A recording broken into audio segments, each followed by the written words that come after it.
All right, here we have it. Listen, this isn't the first round anymore, where series are going to be decided in 5 games, in 4 games. This is what we thought. Now, if you were someone, a Raptors fan, a Sixers fan, whatever you might be, if you said before this series started, Sixers in 6, Sixers in 7, Raps in 6, Raptors in 7, well, this is the type of series that it's going to be, okay? It's going to be win one, lose one, win one, lose one. It's going to be literally a battlefield out there, and it just sucks because we let one slide. We had an opportunity and we didn't take it. That's why it's annoying as a Sixers perspective, but this is what it's going to be like when you are facing other solid squads in the playoffs. Now, I still think we win Game 5. I do. I have optimism as a Sixers fan, and for everyone who says this argument, well, the Raptors have all the momentum. Well, didn't the Sixers have all the momentum going into Game 4? And didn't the Raptors have all the momentum going into Game 2 after blowing us out in Game 1? I still think the Sixers are a good team and are very capable of battling with this Raptors squad. After everything I've seen so far in the first 4 games, I have seen from the Sixers that they are able to compete more than anybody else really expected them to. So that's why I sit here and say, we can win this basketball game. And this team has responded well after poor performances dating back to the Nets series. Every time this team, whether it's Embiid, whether it's Simmons, whether it's just all around everyone, whenever they get criticized, they normally do respond. So that is the optimism that I have as a Sixers fan. I do think that there is a possibility the Sixers get the job done in Game 5, and I lean towards that way. So let's talk more on this game and kind of looking ahead here. We all know Ben Simmons, and we all know what he provided us, or the lack of what he provided us in Game 4, right? Here's my problem. Not only was he brutal defensively, and he wasn't trying to fight through screens, and he wasn't being in Kawhi Leonard's grill, he was awful offensively. But that's not just my issue. He was too easy of a task for Kawhi Leonard. If you're not going to shoot, if you're not going to attack, move around. Make Kawhi follow you. Make Kawhi burn some energy on the defensive side of the floor, because he doesn't have to do anything, and then he gets to use all of that energy that he's saving on the defensive side on the offensive side, and then you see what happens. So that bothers me out of Ben. When he doesn't have any sort of role with the ball, he doesn't do anything. Move, do something. I mean, realistically, you should be attacking. Even Jimmy Butler said after the game, I'm telling Ben Simmons to attack. He even said if the coaching staff said something, he will gladly tell them, I said to do it. He needs Ben to attack, just like he told Joel to attack, because he needs them to win basketball games. If the Sixers want to advance, if the Sixers want to be good, he needs Joel Embiid and Ben Simmons to attack. So realistically, I would live with more movement because it makes Kawhi Leonard have to defend more and run around, but just attack. Now, you saw spurts of Kawhi Leonard on Jimmy Butler, and I wonder if that's going to be something that will factor in Game 5. Because Jimmy Butler has been way more of an offensive threat. And on top of that, that's forcing Ben Simmons to run some plays. And will they live and die by forcing Ben Simmons to have to play offense, considering what they've seen lately? Now, that's not 100% that they will do that, but I saw it happen at times there, and I'm curious to see. Also, the 2 big men thing. They went with Serge Ibaka, and that's because Pascal Siakam didn't really have it, and he was injured, he was doubtful, he didn't have it whatsoever last game, and they went with Serge Ibaka. I don't know if Nick Nurse planned for that, or if it was like, okay, we're doing this because Siakam doesn't have it tonight, but it worked to an extent with the grittiness of the paint, but here's one thing that did happen. Tobias Harris missed an obnoxious amount of wide open threes. We had wide open looks when they had 2 big men on there with our stretch 4. Wide open looks in the corner. We just didn't bury them. Now, I know the Raptors didn't bury a lot of their shots too, and that's what a lot of Raptors fans are saying. It wasn't a blowout because they missed a lot of shots. Sure, but I'm just saying with the 2 big men thing, that's the argument of the Raptors. They did such a great job with 2 big men. Tobias Harris, in the fourth quarter alone, missed 5 wide-open three-pointers. So we did get open looks with that. We didn't drill them. But it's Brett Brown's move. It's Brett Brown's move in this chess game in Game 5. If Kawhi does stick on if Kawhi does stick on Jimmy Butler more than Ben, or do they like that Ben doesn't do anything offensively, so it gives Kawhi a little bit of a rest?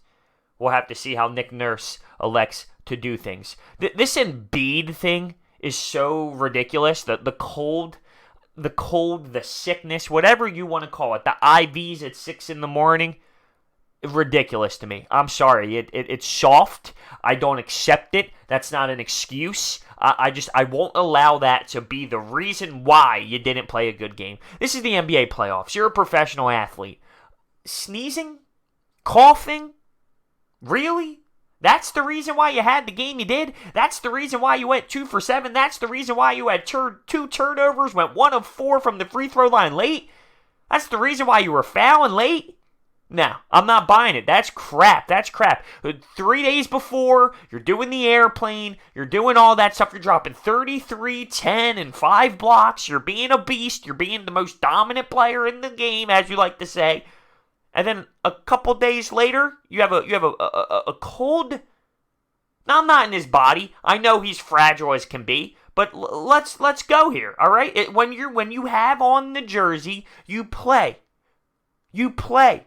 I'm not holding you to a different standard because you're coughing at night. And Brett Brown's defending him, saying when I was going over film, it's hard for me not to notice that stuff. Come on, you're in the NBA playoffs. At some point, adrenaline just kicks in. I'm sorry, I'm not giving him a pass for that type of performance. Not the way that he talks smack. Not the way that he talks all that game. A cold? If your arm's falling off and you got one arm and you're out there, then yeah, maybe I'll give you a little benefit of the doubt. A couple sneezes, a cough, a little stomach flu. I'm sorry. But no. Then you hear the speculation that he was out partying. Well, I'm not going to buy that until I hear that. Then you hear the speculation of him playing video games all night with his friend. Well, once again, I'm not buying that until I see reports on it. I'm not. We need an all-around better game from everyone. Better game from everyone. Besides Jimmy Butler and JJ, I'll take those 2 games. Like, I mentioned this before, Greg Monroe was awesome in Game 2 and Game 3. And I was shocked to see it because I would have never expected it. And then reality faced in Game 4, right? He was minus 18 in 11 minutes or so, almost impossible. We actually elected to go with Mike Scott at the 5 with the small lineup because he was so brutal. And that's saying a lot with that matchup. That's with them having, 2 bigs out on the floor? That's saying a lot.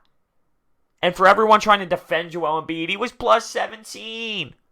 I don't care that he was plus 17.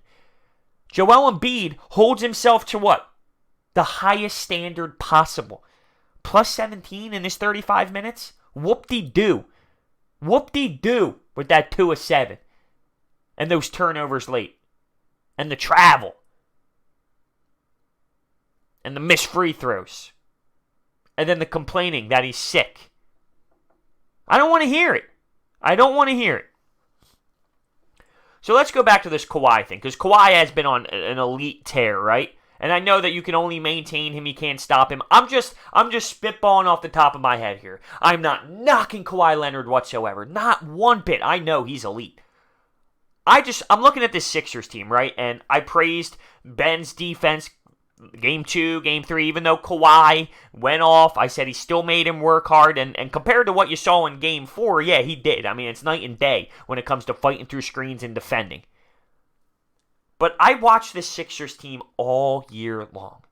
I watched Spencer Dinwiddie drop 30-plus points, it seemed like every time we played. I saw Blake Griffin drop 50. I saw Kemba Walker drop 60. And I've seen other ridiculous guards that should never go the hell off. And I know Kawhi Leonard's not a guard and all that, but he's being their prime offensive player.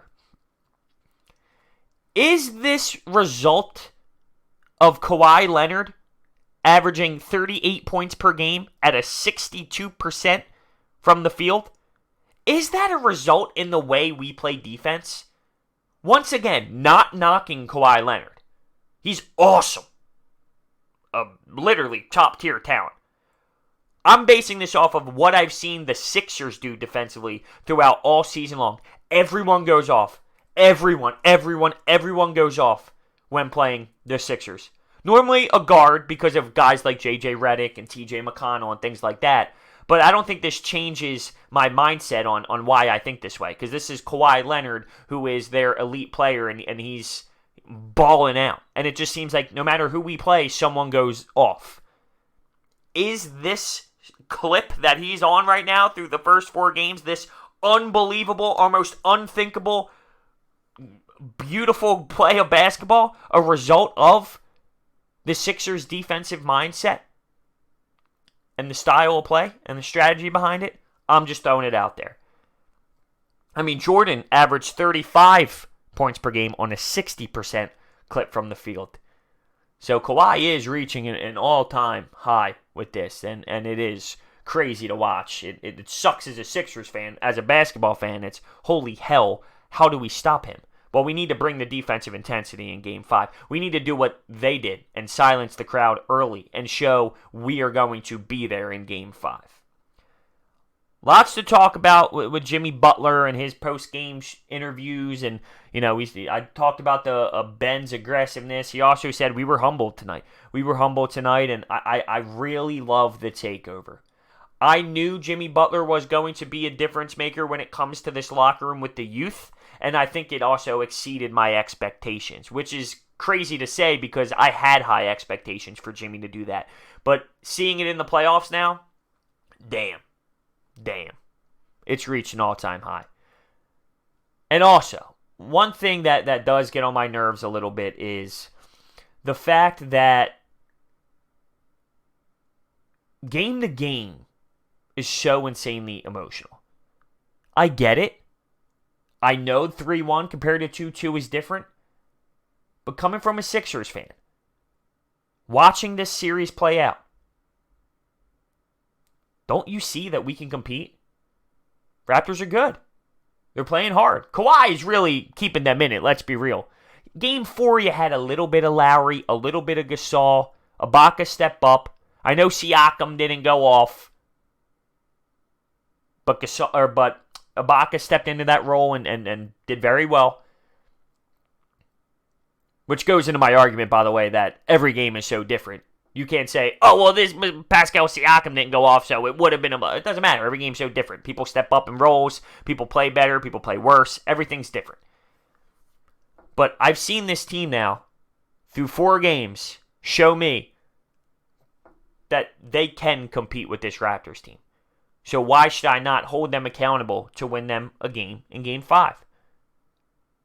Because I think they really can. And the emotional roller coaster of we're winning the series when we're up 2-1. Then we lose Game 4. It's tied 2-2. We're losing. It's unbelievable. There's no way. Listen, I get you can be upset. I know how painful it was. Yesterday I didn't even do a Phillies recap because I was so bummed out.